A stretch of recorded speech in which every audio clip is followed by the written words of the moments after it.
मैं एक सिरे से खारिज किया हूं और करूंगा। 100% एक गलत है। मैं समाजवादी पार्टी से भी विधायक हूं, समाजवादी पार्टी से विधायक रहूंगा। समाजवादी पार्टी के नेता आदरणीय अखिलेश यादव जी का टिकट मुझे देने का काम करेंगे। 27 में मैं चुनाव लड़ूंगा, नहीं देंगे। केशव प्रसाद मौर्य, केशव प्रसाद मौर्य भारतीय जनता पार्टी के नेता हैं और ओबीसी के एजेंट हैं। ये भी प्रशांत सिंह पूर्व विधायक हमारे सामने चुनाव लड़े थे। एक भेदभाव करने वाले नेता हैं। Doctor BK Singh, doctor BK Singh एक कुशल चिकित्सक, नेता नहीं है।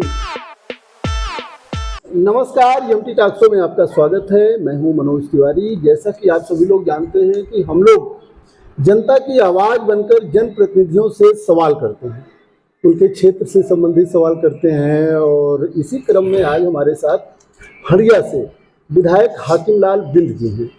आज हम लोग हाकिम लाल बिंद जी से उत्तर प्रदेश की राजनीति के बारे में भी बात करेंगे। आप समाजवादी पार्टी के विधायक हैं, दूसरी बार आप हड़िया से नेतृत्व कर रहे हैं। इसके अलावा हड़िया की समस्याओं पर भी बातचीत करेंगे, ढेर सारी बातचीत करेंगे। तो चलिए देर ना करते हुए हाकिम लाल बिंद जी से आपका परिचय कराएंगे। विधायक जी, आपका एक बार फिर हमारे टॉक शो में बहुत बहुत स्वागत है। Thank you. और अच्छा लगता है कि जब हमें जरूरत होती है तो आपसे मुलाकात भी हो जाती है और आप समय भी दे देते हैं जी। हमें लगता है कि हमारे साथ तीसरी या चौथी बार आपकी बातचीत हो रही है। हाँ, चौथी बार बातचीत हो रही है जी। अच्छा विधायक जी, अभी 3 साल सवा 3 साल तो विधायक हुए हो गया इस टर्न में जी। और आपकी पार्टी समाजवादी पार्टी जो है एक बहुत पॉपुलर पीडीए पर बात करना चाहती है। वो पीडीए को लेके ही चल रही है। उसमें पिछले दलित अल्पसंख्यक और कहा जाता है कि ए में तो सबको मान लेती है जी।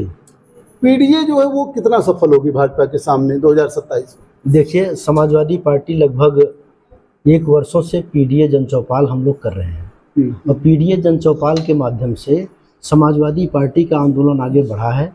और पीडीए का मतलब सिर्फ पिछड़ा दलित अल्पसंख्यक ही नहीं है, अगड़े समाज में भी जो पिछड़े हैं उनको भी हम पीडीए में लेते हैं। सबका साथ है और इस बार हम लोग 2027 में समाजवादी पार्टी की सरकार बनाने का काम करेंगे।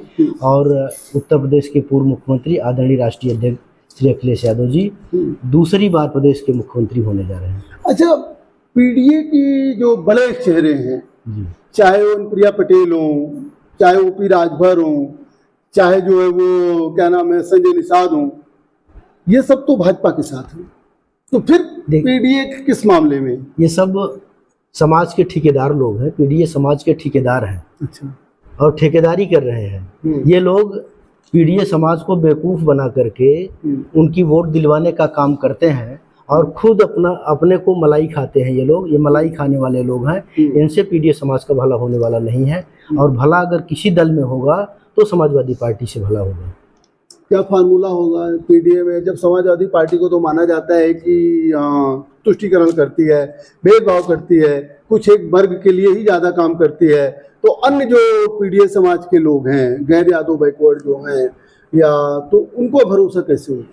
समाजवादी पार्टी के राष्ट्रीय अध्यक्ष ही देश के एक ऐसे नेता हैं जो सभी जाति और धर्म और मजहब को लेकर एक साथ चलने का काम करते हैं। इन्होंने कभी भी किसी जाति और धर्मवाद की बात नहीं किया है। इन्होंने सर्व समाज को साथ लेकर चलने का काम कर रहे हैं। इसलिए हम लोग समाजवादी पार्टी की सरकार बनाने जा रहे हैं। ये तो 2027 में होगा।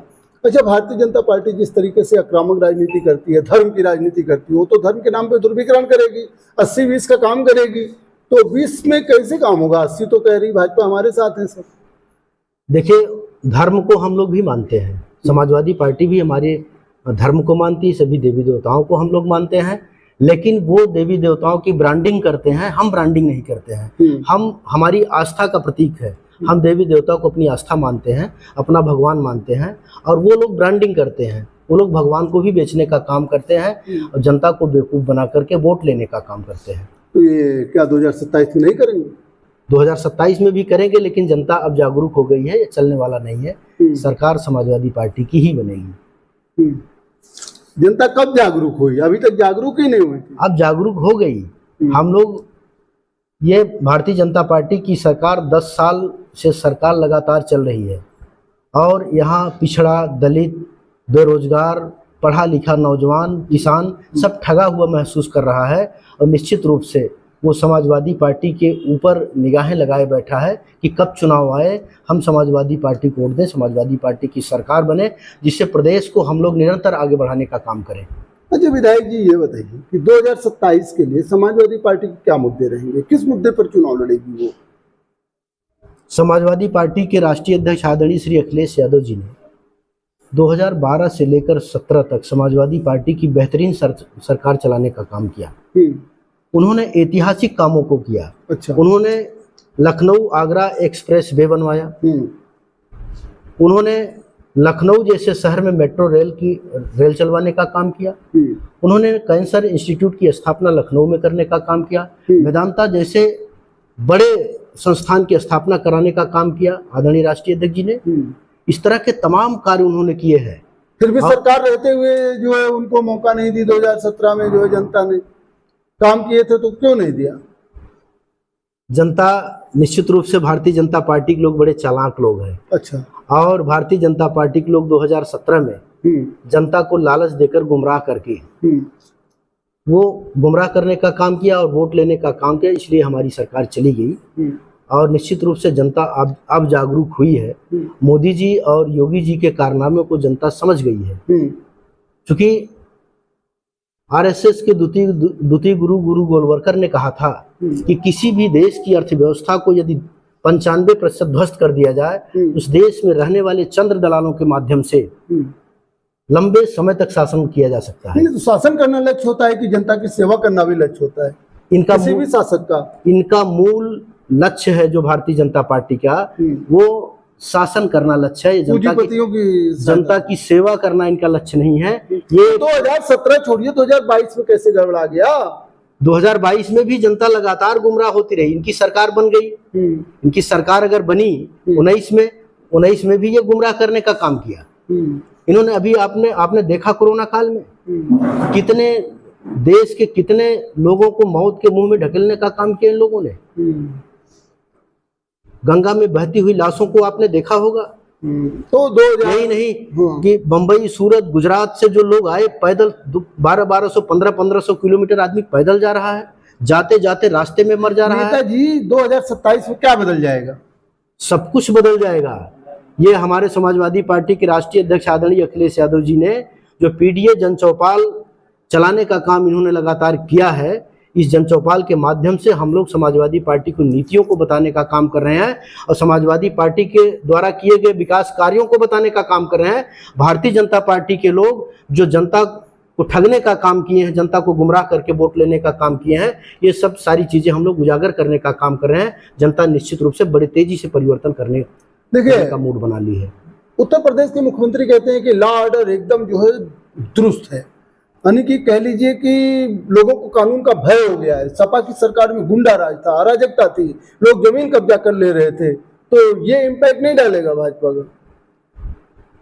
भारतीय जनता पार्टी की सरकार में जब समाजवादी पार्टी की सरकार थी तो यहाँ लोकतंत्र था प्रदेश में, और अब लोकतंत्र नहीं है। यहाँ नौकरशाह हावी है लोकतंत्र पर। और कोई भी विधायक, भारतीय जनता पार्टी का एक भी विधायक कोई किसी कांस्टेबल का ट्रांसफर नहीं करा सकता, मेरा दावा है। तो ट्रांसफर पोस्टिंग तो बिजनेस बन गया था पिछली सरकारों में। ऐसा कुछ अच्छी बात है, बिजनेस बंद हो गया। ऐसा कुछ नहीं है। ट्रांसफर क्यों करवानी? हमारी सरकार जब थी, जो जनता के कार्यों को नहीं सुना करते थे अधिकारी, उनका तत्काल ट्रांसफर किया जाता था।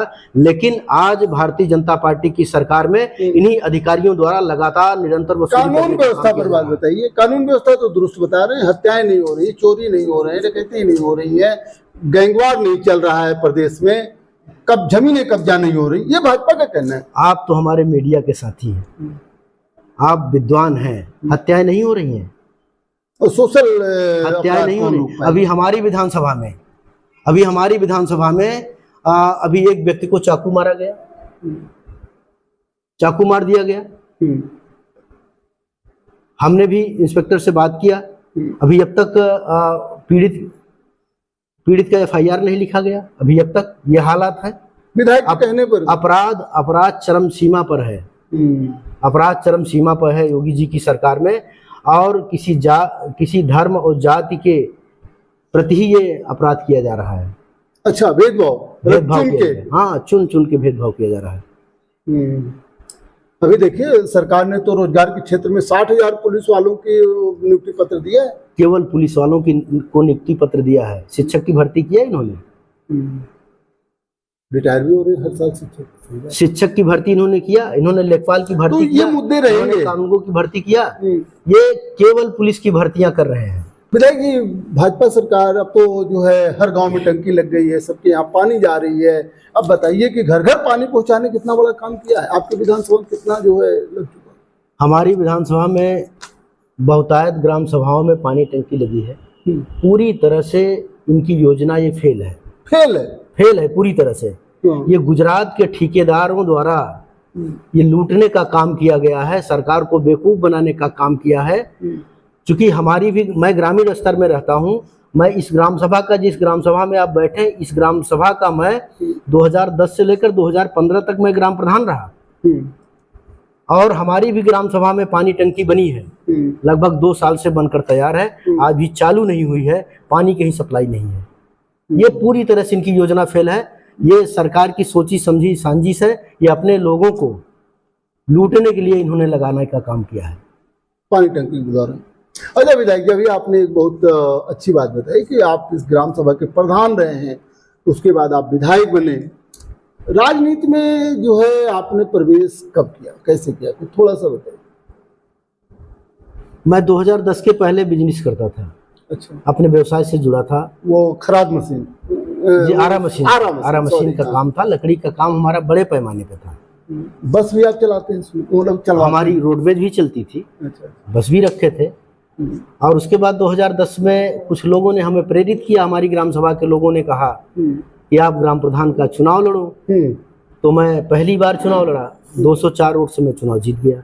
अच्छा, आपकी राजनीतिक यात्रा की शुरुआत 2010 से हुई? हाँ, 2010 से 204 वोटों से मैं चुनाव जीत गया अपनी ग्राम सभा में। उसके बाद 2014 में ही मैं प्रधान था। 2014 में ही बहुजन समाज पार्टी की राष्ट्रीय अध्यक्ष सुश्री बहन कुमारी मायावती जी ने हमको 2017 का चुनाव लड़ने के लिए टिकट दे दिया। बहुजन समाज पार्टी 14 में 3 साल पहले ही दे दिया। 33 महीना पहले हमको टिकट दे दिया। और हम जनता के बीच लगातार चलते रहे। जनता का स्नेह प्यार मिला, जनता के लोगों ने मेरा हौसला बढ़ाया और जनता के लोगों ने सम्मान किया। और 2017 में हंडिया की आदरणीय जनता ने लगभग 9,000 वोटों से जिताकर भारतीय जनता पार्टी के कैंडिडेट को हराने का काम किया और अपने बेटे अपने भाई को जिता करके 9,000 वोटों से जिता करके भारतीय जनता पार्टी नहीं लड़ी थी, अपना दल यस लड़ा था, जिसमें जो है राकेश दत्त त्रिपाठी शायद आपके सामने थे पहली बार जब आप। उसमें सवाल इस बात का है कि गठबंधन में था। हाँ, इतना पूर्व मंत्री माननीय राकेश दत्त त्रिपाठी जी की पत्नी हमारे साथ चुनाव लड़ी थी, प्रमिला त्रिपाठी जी। लेकिन वो तो भारतीय जनता पार्टी ही कहा जाएगा, वो अपना दल कहा जाएगा? गठबंधन में। हाँ, तो गठबंधन ही का, गठबंधन अगर है तो भारतीय जनता पार्टी का गठबंधन है। अच्छा, तो भारतीय जनता पार्टी के लोग तो उसी वोट दिए थे कि हमको वोट दे दिए। सही है। और 2022 में समाजवादी पार्टी के राष्ट्रीय अध्यक्ष आदरणीय श्री अखिलेश यादव जी ने समाजवादी पार्टी से टिकट दिया और यहाँ भी मैंने भारतीय जनता पार्टी के कैंडिडेट को लगभग 3700 वोटों से चुनाव हराने का काम किया। फिर आपने बसपा के साथ धोखा क्यों किया? मैंने बसपा के साथ पहले आपको बसपा नहीं विधायक बनाया तो? बसपा के साथ मैंने धोखा नहीं किया। मैंने बहुजन समाज पार्टी के खिलाफ कभी नहीं बोला और बहुजन समाज पार्टी की राष्ट्रीय अध्यक्ष सुश्री बहन कुमारी मायावती जी के भी खिलाफ मैंने कभी नहीं बोला। कुछ हमारी अपनी पर्सनल मजबूरियां थी जो हमें समाजवादी पार्टी की तरफ खींच ले। राजनीति का समीकरण यही कह लीजिए, क्षेत्र के राजनीति का समीकरण ही कह लीजिए। अच्छा। कि हर व्यक्ति समीकरण पर ही चुनाव लड़ता है। समीकरण समाजवादी पार्टी से ठीक था, कुछ हमारी व्यक्तिगत मजबूरी। कल को अगर भाजपा के साथ समीकरण सही हो जाए तो हाकिम लाल बिंद भाजपा में चले जाएंगे। अब देखिए, भारतीय जनता पार्टी से हाकिम लाल बिंद की विचारधारा नहीं मिलती है और जब भारतीय जनता पार्टी की विचारधारा से हमारी विचारधारा नहीं मिलती है तो निश्चित रूप से मैं भारतीय जनता पार्टी में नहीं जा सकता। और मैं बाबा साहब डॉक्टर भीमराव अंबेडकर जी का अनुयायी हूँ और उनके विचारों पर अगर आज समाजवादी पार्टी चल रही है, अगर आज उनके विचारों पर चलने वाली देश की कोई पार्टी है तो समाजवादी पार्टी। चलिए, मैं इस पर अभी बाद में थोड़ी सी बात करूंगा। आप ये बताइए, 5 साल आप पहले विधायक रहे, फिर इधर आप सवा तीन साल से विधायक हैं, 1.5 साल 2 साल में लगभग चुनाव होने जा रहा है। इस बीच दूसरे टर्म में विधायक हाकिम लाल बिंद ने हरिया के लिए क्या काम? हरिया के लिए मैंने बहुत काम किया। आपने अभी पिछली बार जब आए होंगे तो सड़क कैसी थी? आपके घर की ही सड़क खराब थी, वो तो पहले टर्म में भी खराब। सही है कि नहीं सही? ये विधायक निधि से आपने पहले नहीं बनवाया, अब बनवाया। सवाल विधायक निधि का नहीं है। यही तो हमारे लोगों में और भारतीय जनता पार्टी के लोगों में यही अंतर है कि हमारे लोग ब्रांडिंग नहीं कर पाते।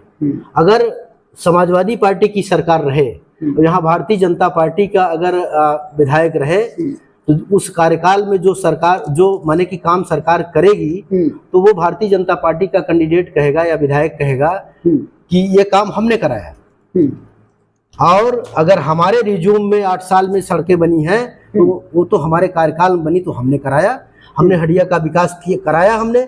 आज हडिया क्षेत्र में घूम कर देख लीजिए, हमसे ज्यादा किसी का पत्थर लगा नहीं होगा। और उसमें केशव प्रसाद मौर्य का भी है साथ में। केशव प्रसाद मौर्य चूंकि संबंधित मंत्री थे, लोक निर्माण विभाग के मिनिस्टर थे, इसलिए उनका पत्थर लगा है। वो तो शासन से शासनादेश था, सरकार का शासनादेश था कि क्षेत्रीय विधायक, क्षेत्रीय सांसद और संबंधित मंत्री का पत्थर में नाम होगा। आप बताइए, आप मुख्यमंत्री से मुलाकात भी किए थे और आपने जो है फोटो भी जारी किया था। जी, मुख्यमंत्री से मुलाकात, आप कहते हैं कि मैंने हरिया की सड़कों के बारे में, बजट पास होने के बारे में, तो क्या वो शासन से पास करवाए थे अपने निधि से आपने उसको दिया था सड़क को, जिसके लिए आप मिले थे? देखिए, हम जिसके लिए मिले थे, एक टेला से बिठौली मार्ग जाता है, लगभग 22 किलोमीटर का मार्ग है। हाँ, वो तो लंबा है। उसका हमने ट्रैफिक सेंसस करा के ODR बनवा करके उसमें हमने भेजा था शासन को। उसमें लगभग 32 करोड़ 32 करोड़ 92 लाख रुपए का समथिंग एस्टिमेट था। तो वो चूंकि लोक निर्माण विभाग इस समय माननीय मुख्यमंत्री जी के पास है। तो माननीय मुख्यमंत्री जी से मैं इसीलिए व्यक्तिगत मिला था और कि वो सड़क किसी भी कीमत पर बन जाए, चूंकि बहुत ही खराब सड़क है। हमारे विधानसभा की सबसे खराब सड़क अगर है तो टेला से लेकर बिठौली मार्ग सबसे खराब है, और इसलिए मैंने मिला था। और मैं इस सड़क को लेकर के 3-4 बार मैंने सदन में भी, हर साल मैं सदन में भी इस मामले को उठाने का काम करता हूँ, लेकिन ये निरंकुश सरकार उस सड़क का निर्माण आज तक कराने का काम नहीं किया है। हमारे पास माननीय मुख्यमंत्री जी की तरफ से लेटर आया है, माननीय मुख्यमंत्री जी की तरफ से सीधे प्रमुख सचिव को गया। प्रमुख सचिव ने हमें लेटर भेजा है, उन्होंने लिखा है कि धन उपलब्ध होने पर कार्य कराया जाएगा। माननीय हाकिम लाल बिंद द्वारा, माननीय विधायक हाकिम लाल बिंद द्वारा व्यक्तिगत मिलकर माननीय मुख्यमंत्री जी से निवेदन करने पर उस सड़क का निवेदन किया गया और इस सड़क का एस्टीमेट 32 करोड़ 92 लाख रुपए है। इसलिए सरकार के पास इतना धन उपलब्ध नहीं है। धन उपलब्ध होने पर उस कार्य को कराया जाएगा। हमारे पास चिट्ठी लिख कर आई है। अच्छा नेताजी, आप तो विपक्ष के विधायक हैं और 4 विधायक सपा के हैं, जिसमें आपने भी अपना परचम फहराया था, और आप मुख्यमंत्री से मिल रहे हैं, तो मतलब काम की ही बात हुई थी, कुछ राजनीति पर ही बात हुई? देखिए, हमने एक सिरे से खारिज किया कि भारतीय जनता पार्टी से हमारी विचारधारा मैं ऐसे नहीं बात नहीं मिलती है। मान लो आप पूछा हो, आप हमारे मीडिया के साथी हैं जी, आप खूब जानते हैं जब मैं बहुजन समाज पार्टी छोड़ रहा था, तो बहुजन समाज पार्टी जब मैंने छोड़ा तो भारतीय जनता पार्टी के लोग 2019 में ही हमें टिकट दे रहे थे लोकसभा का, और हमारी विचारधारा भारतीय जनता पार्टी से नहीं मिलती है, इसलिए मैंने भारतीय जनता पार्टी का दामन नहीं थामा।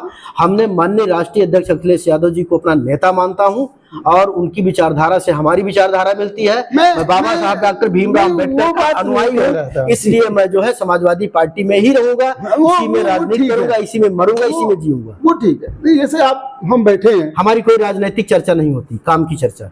काम की हमने जब काम की चर्चा कर रहे थे आप, मैंने एक बार मिला था माननीय मुख्यमंत्री जी से। मैं पिछले साल मैं आवास पे मिला था, तो उस समय भी माननीय मुख्यमंत्री जी ने हमें 78 लाख की सड़क दिया था। नो डाउट हमें दिया है माननीय मुख्यमंत्री जी ने 78 लाख की सड़क, वो हमने बनवाया है।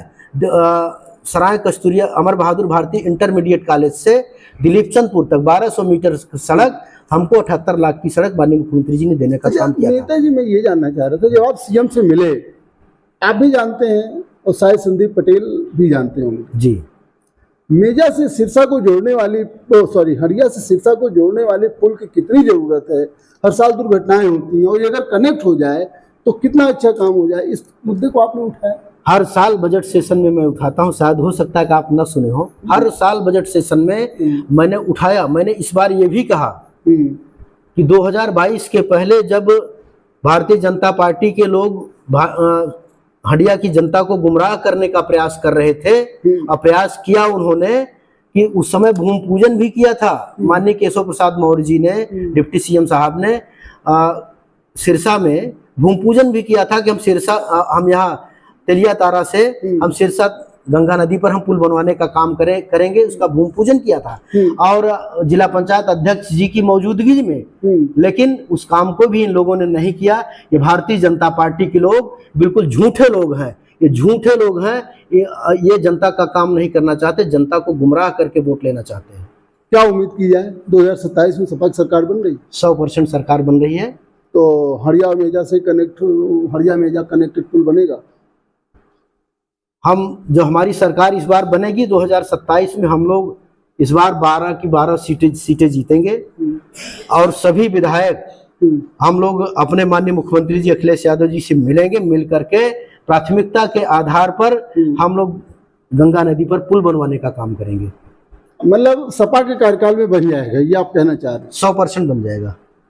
उससे भाजपा ने तो बहुत ढेर सारे कनेक्टिविटी पुल बनवाए, फ्लाईओवर बनवाए और सड़कें बनवाई। हंडिया वाला आखिर क्यों नहीं? दोनों जगह जो है सपा विधायक होने का तो कोई वजह नहीं है। हो सकता है वो लोग वजह क्या मानते हैं, क्योंकि देखिए हमारी विधानसभा ऐसी विधानसभा है जो हंडिया को सीधे मेजा को जोड़ेगी। अगर यहाँ गंगा नदी पर एक पुल का निर्माण हो जाए तो सीधे गंगा नदी क्रॉस करके वो मेजा को जोड़ देगी। अगर हम लोगों को बरसात के टाइम अगर हमको गंगा पार जाना होगा तो या हम इलाहाबाद से जाएंगे तो 50 किलोमीटर हमको इधर जाना पड़ेगा, या तो हम मिर्जापुर होके जाएंगे तो 50 किलोमीटर हमें इधर जाना पड़ेगा। इसलिए यहाँ नितांत आवश्यकता है गंगा नदी पर पुल के निर्माण की। लेकिन ये सरकार पूरी तरह से फेल है। जनता का काम नहीं करना चाहती, केवल लूटना चाहती है और देश में ये नौकरशाही हावी करना चाहती है। यही सरकार का काम है। अच्छा नेताजी, अब ज्यादा समय नहीं लेंगे आपका, कुछ समय लेंगे। आप तो बसपा से भी विधायक रहे, सपा से भी विधायक रहे। बसपा बहुत अच्छी पार्टी थी या सपा? दोनों में कंपेरिजन करता आपको सबसे अच्छी पार्टी कौन लगती? अब देखिए उसमें सवाल ये है कि जब मैं समाजवादी पार्टी में हूँ तो आज समाजवादी पार्टी सबसे बेहतर पार्टी है। मैं जब बहुजन समाज पार्टी में था तो उस समय बहुजन समाज पार्टी हमें सबसे अच्छी नज़र आ रही थी। लेकिन बहुजन समाज पार्टी और समाजवादी पार्टी की दोनों की विचारधारा एक थी। कब तक? जब तक मान्यवर मसीहा कांसी राम साहब बहुजन समाज पार्टी की जिन्होंने स्थापना किया था, जब तक वो जिंदा थे तब तक समाजवादी पार्टी की विचारधारा, बहुजन समाज पार्टी की विचारधारा बाबा साहब डॉक्टर भीमराव अंबेडकर की विचारधारा से मिलती थी। आज बहुजन समाज पार्टी बाबा साहब डॉक्टर भीमराव अंबेडकर और मान्यवर कांसी राम साहब की विचारधारा से भटक गई है। आज समाजवादी पार्टी बाबा साहब डॉक्टर भीमराव अंबेडकर की विचारधारा पर चल रही है, इसलिए आज बेहतर समाजवादी पार्टी है। भाजपा भी अंबेडकर की विचारधारा चलती है? भाजपा कहाँ चलती है? कहती तो है ना, भाजपा कहे। भाजपा तो केवल ब्रांडिंग करती है, ये तो बेचते हैं। ये तो हमारे ये जितने दलित समाज, ओबीसी समाज में महापुरुष पैदा हुए, सबको बेचने का काम करते हैं। ये तो भगवान श्री राम को भी ब्रांडिंग करने का काम करते हैं। मतलब जिस पार्टी में वो पार्टी अच्छी है समाजवादी पार्टी। हाँ वही हुआ ना, Samajwadi party all the best, अच्छी तो है ही है। ये तो मैं कह ही रहा हूँ कि समाजवादी पार्टी से बेहतर कोई पार्टी नहीं। आज पूरे देश में कोई पार्टी नहीं इनसे बेहतर। चलिए हम लोग हंडिया पे थोड़ी बात कर लेते हैं। आप विधायक भी हैं, 2 बार से विधायक हैं और दोनों बार ऐसा हुआ कि आप सत्ता में नहीं रहे जी। मतलब 2017 विधायक हुए, ये तो हमारा दुर्भाग्य है। लगता है कि अगर सत्ता में होते तो ज्यादा काम होता। आप तो खुद जानकार हैं और मीडिया के साथी हैं तो सारी चीजें जानते हैं। अच्छा तो ये बताइए, आज हंडिया में सत्ता का विधायक ना सत्ता का विधायक में जमीन और आसमान का अंतर होता है, वास्तविक में होता है। सत्ता के विधायक तो वो ना, और गैर सत्ता के विधायक कह रहे हैं हमको निधि कम मिलती, मतलब विधायक निधि नहीं है और तमाम ऐड जो आते हैं किसको मिलते हैं? कौन कह रहा है? सपा के विधायकों को। सपा के विधायकों की को केवल 5 करोड़ निधि मिलती है, जिसमें 90 लाख जीएसटी कट जाती है। और भारतीय जनता पार्टी के विधायकों को कम से कम 25 करोड़ रुपए पर साल सरकार देती है। 5 करोड़ तो उनकी निधि है।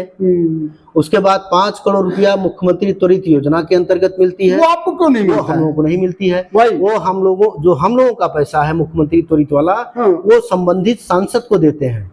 जैसे भदोही लोकसभा क्षेत्र आप ले लीजिए, इस लोकसभा क्षेत्र में 3 समाजवादी पार्टी के विधायक हैं।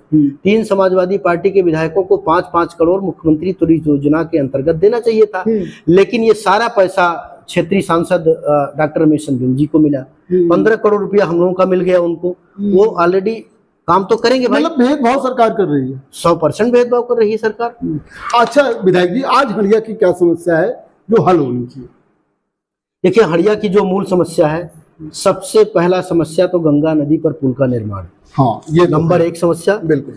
नंबर 2 समस्या टेला से बिठौली मार्ग की सबसे बड़ी समस्या है, और इस समस्या को मैं आपके माध्यम से, मीडिया के साथ ही आपके माध्यम से मैं सरकार तक भी पहुंचाना चाहता हूं कि टेला से बिठौली मार्ग बहुत ही खराब है। 22 किलोमीटर का मार्ग है, अगर ये बन जाएगा तो उसमें भारतीय जनता पार्टी के लोग भी चलेंगे और उसमें समाजवादी पार्टी, बहुजन समाज पार्टी, सभी दल के लोग चलेंगे। लेकिन ये भारतीय जनता पार्टी की सरकार समाजवादी पार्टी के जहां विधायक उन क्षेत्रों में काम नहीं करना चाहती। लेकिन हम लोग प्रयास करते हैं, अपना प्रयास लगातार करते रहते हैं, सदन में उठाते रहते हैं, बोलते रहते हैं, अधिकारी से मिलते रहते हैं। प्रयास हम लोग कर रहे हैं, प्रयास करना हम लोगों का नैतिक कर्तव्य है। जनता की आवाज को उठाना, जनता की आवाज तक, सदन तक पहुंचाना हम लोग का नैतिक कर्तव्य है, वो हम लोग कर रहे हैं। अच्छा ये बताइए, बहुत लोग कह रहे हैं, बहुत लोग आरोप भी लगा रहे हैं, आम जनता भी आरोप लगाती है कि स्मृति द्वार में 10-10 लाख रुपए, 20-20 लाख रुपए खर्च किए जा रहे हैं जनता के पैसे। एक विधायक जो 25-25, 30-30 स्मृति द्वार बनवा रहे हैं, क्या जरूरत है स्मृति द्वार? जो पद पर रहता है उसके ऊपर आरोप प्रत्यारोप लगते हैं। अगर आरोप प्रत्यारोप ना लगे तो सरकारें ही न जाएं। सरकार जाएगी आरोप प्रत्यारोप अगर ना लगे तो? वो तो जाहिर सी बात है, किसी भी विधायक के पास कोई निधि नहीं होती, ये आप सब जानते हैं। ये हम लोग जो उत्तर प्रदेश का जो शासनादेश होता है, जो गाइडलाइंस होती है, गाइडलाइंस के आधार पर ही मद निश्चित होता है। वो सीडीओ उसका मालिक होता है, प्रस्ताव हमारा जाता है, लेकिन मालिक सीडीओ होता है। तो उसमें हम लोग ही केवल अकेले मालिक नहीं। प्रस्ताव क्यों देते हैं, क्या जरूरत है? जनता की 20-20 लाख रुपए के स्मृति द्वार में लग जाते हैं तो नहीं, ऐसा नहीं है, 20-20 लाख नहीं लगता है। कितना? लेकिन उसमें मैं कहना चाहता हूं कि हम लोग ये जनता, जो हम लोग स्मृति द्वार लगवा रहे हैं, जैसे हमने अपने क्षेत्र में डॉक्टर एपीजे अब्दुल कलाम साहब का स्मृति द्वार लगवाया। उन्हें लोग कम से कम इसी बहाने में याद करें अपने महापुरुष को। हमने एपीजे अब्दुल कलाम के साथ साथ हमने वीर अब्दुल हमीद का भी लगवाया, हमने राजा बिजली पासी का लगवाया, हमने अपने आदरणीय नेता समाजवादी पार्टी के संस्थापक, पूर्व मुख्यमंत्री, पूर्व रक्षा मंत्री स्वर्गीय श्री मुलायम सिंह यादव जी का स्मृति द्वार लगवाया। हम लोगों ने इसलिए स्मृति द्वार लगवाने का काम किया कि हम लोग, जिससे हम लोग अपने नेता को याद करें, इसी बहाने हम लोग देखें तो याद करें। अच्छा, और कोई ऐसा भाव नहीं है लूटने का। चलिए, एक बहुत महत्वपूर्ण सवाल है और इसकी चर्चा बहुत है, प्रयागराज की राजनीति में तो बहुत है, चाहे वो गंगा पार किसी से बात करिए या यमुना पार बात करिए या फिर आपसे मैं बात ही कर रहा हूँ। लोग कहते हैं कि अगला चुनाव हाकिम लाल बिंद भाजपा से लड़ेंगे। आज आप खुलासा कर दीजिए कि इसमें पॉसिबिलिटी है, नहीं है, सब गलत। मैं एक सिरे से खारिज किया हूं और करूंगा। 100% एक गलत है। मैं समाजवादी पार्टी से भी विधायक हूं, समाजवादी पार्टी से विधायक रहूंगा। समाजवादी पार्टी के नेता आदरणीय अखिलेश यादव जी अगर टिकट मुझे देने का काम करेंगे 27 में, मैं चुनाव लड़ूंगा। नहीं देंगे तो जो काम कहेंगे मैं समाजवादी पार्टी के आंदोलन को आगे बढ़ाने का काम करूंगा। मेरा उद्देश्य चुनाव लड़ना ही नहीं है, मेरा उद्देश्य समाजवादी पार्टी के कारवां को और आंदोलन को आगे बढ़ाने नहीं। अब ये एक मामला कहां से आ गया कि टिकट देंगे ना देंगे? आप सिटिंग विधायक, you have right for getting to ticket, आपके पास तो पहला है कि टिकट का, तो ये मामला वो तो है गुटबाजी। ये तो हमारे आदरणीय राष्ट्रीय अध्यक्ष जी ने कहा है कि हम किसी भी सिटिंग एमएलए का टिकट नहीं काटेंगे। हाँ, फिर राजनीति में 1% में सारी चीजें संभव हैं। हो सकता है मैं समीकरण में ना फिट हूं। हरिया के समीकरण में बिंद समाज ही फिट है। हम कह रहे हैं, इसके अलावा कौन? हम कह रहे हैं, हमारे नेता के ऊपर डिपेंड करता है। हमारे नेता अगर चुनाव लड़ाने का काम करेंगे तो मैं हरिया की सीट 100 नहीं 500% मैं कह रहा हूं, मैं जीत करके सीट समाजवादी पार्टी की झोले में डालने का काम करूंगा। अखिलेश को मुख्यमंत्री बनाएंगे। और क्या, ये तो हमने कही दिया है, कई बार कह दिया। तमाम लोग गुटबाजी कर रहे हैं। ये लोग क्यों गुटबाजी कर रहे हैं? क्यों जो है जगह जगह सोशल मीडिया पर आपके खिलाफ अभियान चलाते हैं? ये पूरे प्रदेश में सभी विधानसभाओं में है और निश्चित रूप से इस गुटबाजी को हम लोग खत्म करेंगे। और जब टिकट सबका फाइनल हो जाएगा तो अपने आप गुटबाजी खत्म हो जाएगी। चलिए 2 सवाल और हैं। एक सवाल आपने क्लियर कर दिया, you are not going anywhere, you are continuing Samajwadi party. जी विधायक जी, अभी क्या करना है हरिया के लिए आपको? कुछ समय बचे हुए हैं जो इस कार्यकाल, हमारे पास 1.5 साल समय बचा है। इस कार्यकाल का। जी हमारे पास 1.5 साल समय बचा है। जो भी मुझसे बन पड़ेगा, जो हमारे पास फंड है, उतने फंड में मैं काम करने का काम करूंगा। प्रयास करके मैं प्रमुख सचिव से मिल करके तमाम प्रकार के जो कार्य हैं अधिकारियों से मिल करके मैं कराने का प्रयास करूंगा। और जो हमारी निधि है उसको मैं पूरा का पूरा जनता के बीच समर्पित करने का काम करूंगा। और मैंने अभी इस बार 2.25 करोड़ की सड़कें दिया भी है अपनी निधि से। 2.25 करोड़ की सड़कें हमारी बन रही, देखा है, देखा होगा। 5 करोड़ रुपया मिलता है, 2.25 करोड़ रुपया सड़क दिए और कोई पैसा का है? 5 करोड़ नहीं मिलता है, हम लोगों को 90 लाख रुपया 4 करोड़ 10 लाख मिलता है। 4 करोड़ 10 लाख माने ऊंट के मुंह में जीरा। 4 करोड़ डिवाइड 409 करेंगे जब, तो 409 गाँव में काम हम करें 409 बूथ। वैसा कोई बूथ नहीं है जिस बूथ पर हमारी वोट न हो। 409 बूथों पर जब हम काम करेंगे तो हमको 1 साल में काम करने के लिए 1 लाख रुपया एक ग्राम सभा में आता है। तो हम कितना काम करेंगे? लेकिन इसके बाद भी जो हमारे पास निधि है, मैं हंडिया की जनता के लिए समर्पित हूँ। बूथ हैं, क्या सब बूथों में काम हुआ होगा? करीब करीब हुआ है। अच्छा, कुछ न कुछ हुआ है, कुछ न कुछ किया है हमने 70% 70% बूथों पर हमने काम किया है। अच्छा, विधायक निधि का सारा पैसा खर्च कर लेते हैं? ये तो आप देखिए, कम पड़ जाता है। हमारे पास तो 5 करोड़ नहीं 25 करोड़ रहे, तो 5 अरब रहे, हम तो वो खत्म कर लेंगे। चलिए, सही कह रहे हैं। हमको कोई दिक्कत नेताजी, अब मेरा फायर राउंड है जी। फायर राउंड में मैं जो है नाम लूंगा, थोड़ा इसको क्लोज बनाइएगा दोनों लोगों को। फायर राउंड है, इसमें मैं नाम लूंगा और जो भी आपकी समझ में आएगा, 1 शब्द 2 शब्द में अधिकतम, उसके बारे में बोलिएगा। तो शुरू करें। हाँ बताइए। आकाश आनंद। आकाश आनंद बहुजन समाज पार्टी के नेता हैं। ओपी राजभर ओबीसी के एजेंट। दारा सिंह चौहान।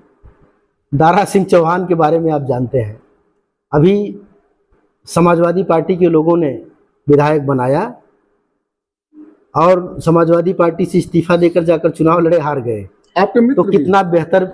हमारे मित्र तो सभी हैं, हमारे तो कई मंत्री मित्र हैं। अच्छा। कई मंत्री प्रदेश के मित्र हैं हमारे, सबसे हमारी पड़ती है, मैं सबके पास जाता हूँ। अगला नाम केशव प्रसाद मौर्य। केशव प्रसाद मौर्य भारतीय जनता पार्टी के नेता हैं और ओबीसी के एजेंट हैं। ये भी ब्रजेश पाठक निरंकुश नेता। प्रशांत सिंह पूर्व विधायक, हमारे सामने चुनाव लड़े थे। एक भेदभाव करने वाले नेता हैं। जब मैं 2022 में चुनाव जीता तो मेरे खिलाफ इन्होंने हाईकोर्ट में रिट पिटीशन करने का काम किया, सिर्फ इस उद्देश्य से कि ओबीसी समाज का बेटा कैसे विधायक हो गया। और मैं 2 साल मुकदमा लड़ा, मैं 20 लाख रुपया मैंने बर्बाद किया। इस तरह के नेता हैं तो निश्चित रूप से भेदभाव करने वाले नेता हैं। Doctor Sanjay Nishad. Doctor Sanjay Nishad OBC के agent. Doctor BK Singh. Doctor BK Singh एक कुशल चिकित्सक, नेता भी नेता नहीं है। अच्छा, अब तक सबसे सफल मुख्यमंत्री? सबसे सफल मुख्यमंत्री माननीय अखिलेश यादव जी। अच्छा, जबकि उनके कार्यकाल में आप विधायक भी नहीं थे। 6 विधायक 2017 में आप थे। 17 में। अच्छा, हंडिया का सबसे सफल एमएलए आप किसको मानते हैं? ये तो हंडिया की जनता बताएगी। नहीं, अभी तक हंडिया की आदरणीय जनता बताएगी। आप अपने को छोड़ दीजिए, तो अभी तक जितने एमएलए हुए जिनको आप जानते हो, ये हंडिया की आदरणीय जनता का सवाल है, हमारा सवाल नहीं है। चलिए विधायक जी, हंडिया के लोगों से आप क्या अपील करना चाहते हैं? हंडिया की जनता से अपील मैं करना चाहता हूं कि सभी लोग मिलकर के समाजवादी पार्टी की सरकार बनाएं, और समाजवादी पार्टी की जब सरकार बनेगी निश्चित रूप से हम सभी लोग मिलकर के हंडिया की आदरणीय जनता के लिए सूद और ब्याज समेत वापस करने का काम करेंगे। विधायक जी, आज आपने समय दिया, अपने व्यस्त समय में से, इसके लिए आपको थैंक यू, बहुत बहुत धन्यवाद।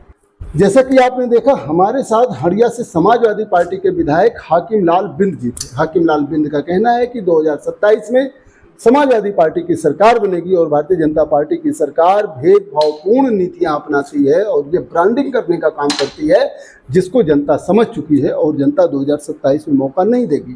आपने ये भी बताया कि हड़िया को जोड़ने वाली हड़िया और सिरसा को जोड़ने वाले नदी पर, गंगा नदी पर एक पुल की बड़ी आवश्यकता है और अगर 2027 में सरकार बनेगी समाजवादी पार्टी की तो यह पुल जरूर बनेगा, क्योंकि भारतीय जनता पार्टी ने पूजन कराने के बाद भी नहीं बनवाया है। मैं हाकिम लाल बिंद से फिर आपकी मुलाकात करवाऊंगा। देखते रहिए MT टॉक शो। बहुत बहुत धन्यवाद।